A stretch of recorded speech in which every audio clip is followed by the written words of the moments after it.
Graça e paz, meus irmãos. Um bom dia a todos e que Deus os abençoe grandemente. Amém? Hoje daremos continuidade na leitura e exposição do livro de Jeremias, dos capítulos 41 ao capítulo 44. Amém? Capítulo 41, dos versos de 1 a 3, amados irmãos. O ano do assassinato de Gedalias não é informado. Apenas o mês sétimo de Tirsri, de setembro a outubro. O assassinato do governador pode ter acontecido há 3 meses depois da queda de Jerusalém. Outros associam a terceira deportação ocorrida em 582 a.C. com essa rebelião. O ato de Ismael foi especialmente desprezível por ter sido realizado durante um banquete. 2 dias após a morte de Gedalias, um grupo de peregrinos fiéis estava seguindo para Jerusalém, provavelmente levando grãos em vez de animais para as ofertas.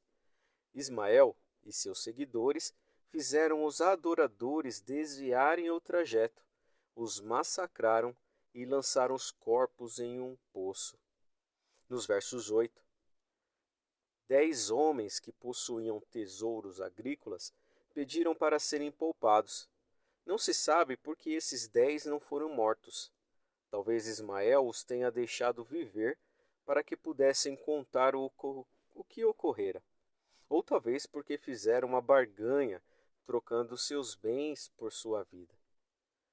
Dos versos 9 a 12, quando Joanã, que havia advertido Gedalias a respeito da trama de assassinato, ouviu falar das atrocidades cometidas por Ismael.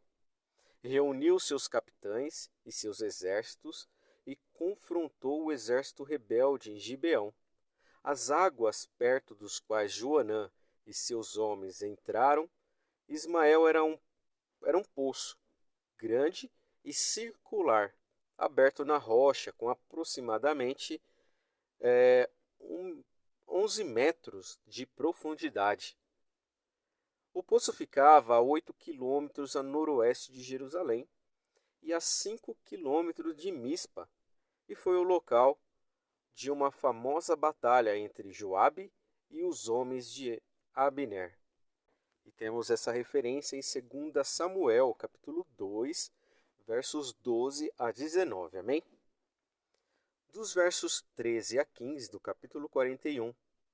Quando viram Joanã, os cativos que Ismael havia tomado em Mispa, correram para se unir às forças que partiam em ataque. Ismael e 8 de seus homens fugiram para Amon. Temendo uma represália iminente dos babilônios por causa da rebelião, Joanã reuniu os habitantes de Mispa, incluindo Jeremias, juntamente com os homens que havia resgatado, e começaram uma viagem em direção ao Egito, em busca de segurança. O Egito era o único país da região livre do controle babilônico. Joanã seguiu com o seu grupo para o sul até Belém, acampado em Careá.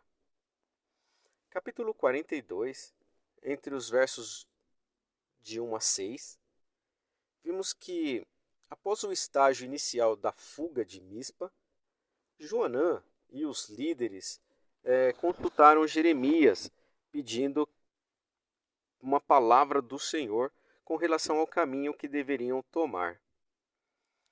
O povo pediu que Jeremias intercedesse para o Senhor em seus benefícios. O pequeno remanescente tinha um líder, mas carecia de direcionamento.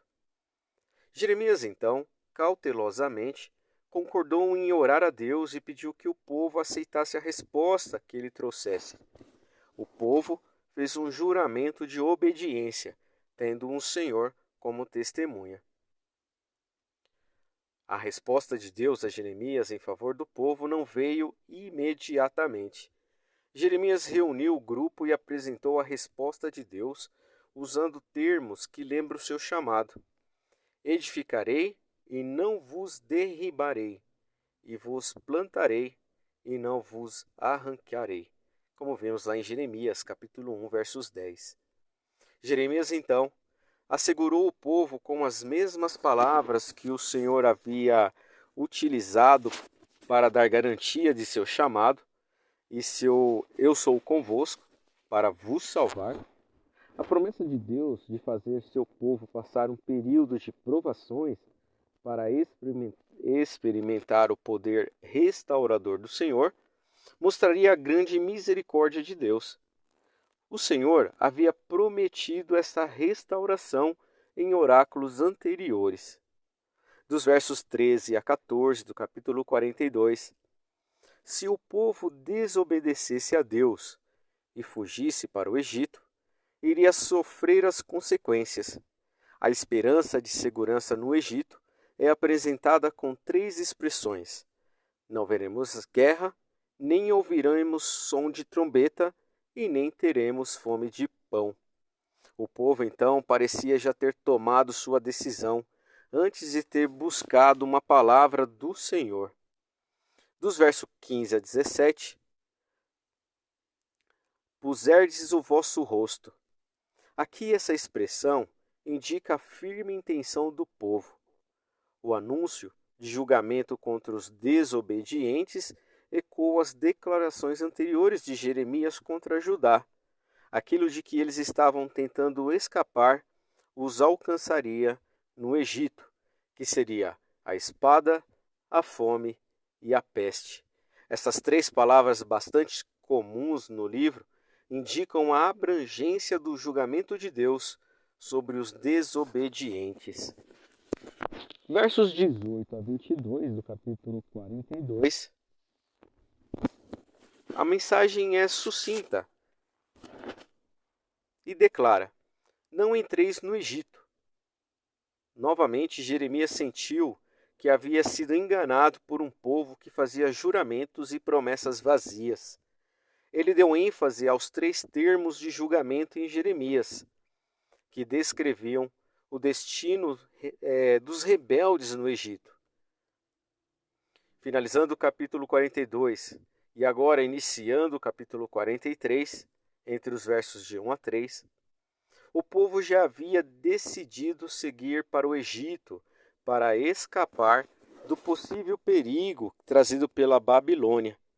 Azarias e Joanã falaram contra o conselho dado por Jeremias, lá em Jeremias 42, versos 9. Assim como os líderes de Jerusalém haviam se pronunciado antes da queda da cidade, os novos líderes do remanescente indiretamente afirmaram que a mensagem de Deus era falsa. Baruque foi acusado de influenciar Jeremias a declarar uma mensagem enganosa que resultaria na captura do povo. Baruque aqui é visto por um ângulo diferente do apresentado em passagens anteriores, onde era apenas um escriba ou emissário. Aqui, o fiel escriba figura como um líder influente e eficiente. Dos versos 4 a 9 do capítulo 43, vimos aqui que Joanã liderou a migração para o Egito, contra a direção do Senhor declarada por Jeremias. A caravana viajou até Tafnés, uma cidade no limite oriental do delta do Nilo. Esse oráculo de julgamento ecoa pronunciamentos anteriores contra Judá, identificado Nabucodonosor como servo do Senhor. As pedras simbolizavam o forte alicerce do império de Nabucodonosor, o ponto a partir, irmãos, do qual ele iria ampliar a sua tenda, no qual levaria a morte, cativeiro e a espada. Um julgamento severo é pronunciado contra o Egito, incluindo um julgamento contra o povo desobediente de Judá. O julgamento de destruição estendia-se aos templos dos deuses egípcios.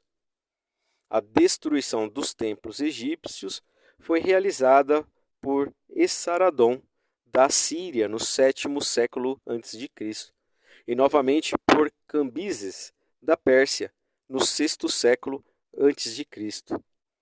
Bet-Semes, ou seja, a Casa do Sol, era o templo do deus Sol Ra. Esse edifício era conhecido por suas duas fileiras de colunas, ou obeliscos entalhados. Iniciando então o capítulo 44. Vimos aqui, irmãos, que este capítulo consiste de um discurso em prosa sobre os judeus no Egito. A estrutura do capítulo é a seguinte: primeiro, o oráculo de julgamento contra os judeus vivendo no Egito. Segundo, é a resposta dos judeus vivendo no Egito.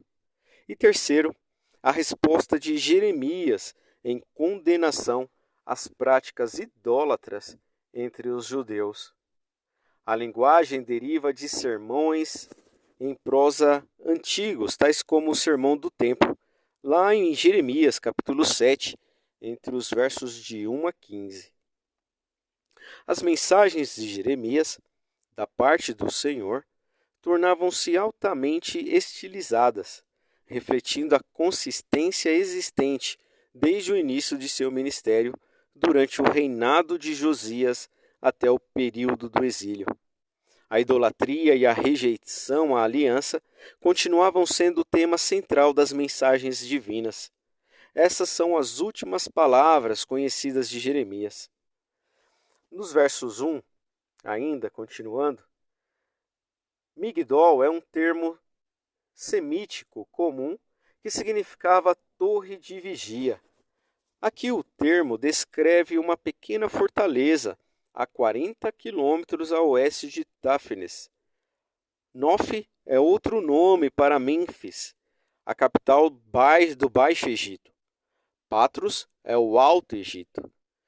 Como Jeoacás havia sido deportado para o Egito em 609 a.C., vários judeus se estabeleceram nas terras férteis ao longo do Nilo. Jerusalém foi transformada em deserto porque o povo violou a aliança de Deus, adorando outros deuses e rejeitando a autoridade do Senhor, provocando assim a sua ira. Nos versos 7, profetas madrugando e enviando, vimos aqui que Jerusalém havia sido advertida muitas vezes por mensageiros incansáveis e fiéis vindos de Deus. Eles não deram ouvidos, nem inclinaram os ouvidos. A referência aqui é a desobediência do povo e a contínua adoração a divindades estrangeiras. Dos versos 11 e 12, eu ponho o rosto contra vós. Essa expressão, irmãos, descreve a vontade de Deus, aqui pronunciando julgamento sobre os judeus rebeldes no Egito. Pôs o rosto, Deus havia então posto o rosto contra o remanescente de Judá, porque este havia decidido a seguir ao Egito contra a vontade do Senhor. Capítulo 44, entre os versos 15 a 17. O povo recusou as palavras de Jeremias, apresentando um argumento com base em sua experiência. Rejeitaram a Deus dizendo que, quando adoravam a rainha dos céus, ou seja, a deusa Estar ou Astarote, tinham recebido fartura de pão, e andávamos alegres, e não vimos mal algum. Nos versos 18, a rainha dos céus refere-se a Estar, a deusa da guerra e da fertilidade, adorada com rituais de sexo explícito. O povo afirmava que, quando deixou de adorar a rainha dos céus nos dias da reforma religiosa de Josias, o rei foi morto e suas terras foram destruídas. Nos versos 19, as mulheres eram lideradas por ritos a Estar, que incluíam queima de incenso, ofertas de bebidas e bolos cerimoniais com símbolos da deusa. Nos versos 22 e 23 do capítulo 44, não podia por mais tempo sofrer. A benevolência de Deus havia chegado ao fim. A causa do julgamento era a maldade das ações, as abominações do povo. Pelo fato de a aliança ter sido violada, as maldições deveriam ser cumpridas. O enfoque aqui é a teimosia das mulheres que insistiam em sua idolatria. Nada fazia com que abandonassem os votos de adoração a Estar. Nos versos 26 e 27 do capítulo 44. O nome de Deus, irmãos, revela sua qualidade e seu caráter ao lidar com a raça humana. Seu nome não mais seria proclamado em juramentos vãos. Ele havia demonstrado amor, graciosidade e paciência, dando oportunidades para arrependimento. Agora, sua santidade e justiça seriam vingadas por meio da união, da punição, do pecado e da rebeldia. E finalizando, irmãos, o capítulo 44, entre os versos 28 e 30.